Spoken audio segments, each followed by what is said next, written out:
You cakap baik-baik sikit ya. Saya tak kisah you panggil polis pun tak apa. Lepas tu sedap-sedap nampak, sedap-sedap melepung orang. Pada teman pakcik tu langsung tak jaga kelakuan dalam bulan puasa ni. Nak nunjukkan semangat yang begitu tinggi dalam bulan puasa ni nak menangkap orang yang tak puasa. Tapi tersalah tangkap. Bukan orang Islam pun. Cuma yang pentingnya tak payahlah nak nunjuk samsing.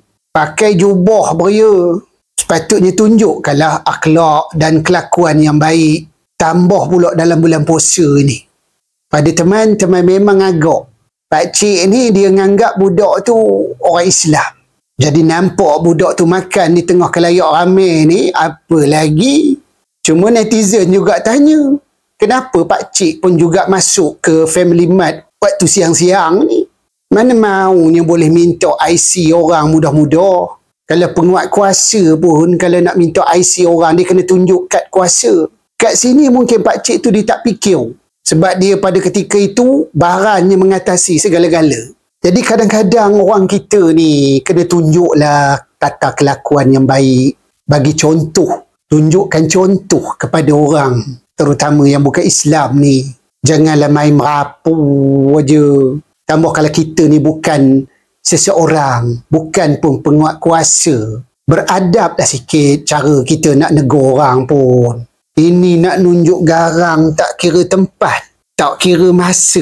Teman sendiri pun penuh ada pengalaman. Buta je kena sound dengan seorang pakcik dekat masjid. Pasal pergi solat tak pakai ketayap, tak pakai songkok. Adakah kalau tak pakai ketayap, tak pakai songkok tak sah semayang? Nak buat macam mana dah bertembung dengan orang yang jenis baran ni? Tahu nak nyawan orang je. Jadi kes macam ni koma sebenarnya hanyalah kerana tak boleh nak kawal marah. Kawal baran tu. Bila baran mengatasi segala-galanya, maka hilanglah kebijaksanaan kita.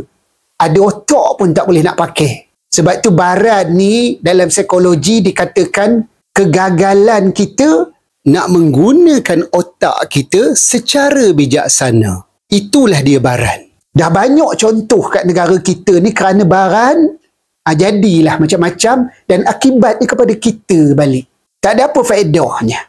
Dan baran ni juga dikaitkan dengan mungkinlah dia ada pengalaman silam tentang sesuatu situasi macam itu yang menimbulkan kemarahan kepada dia. Sedap je nak marah orang, lepuk orang, mana maunya koma.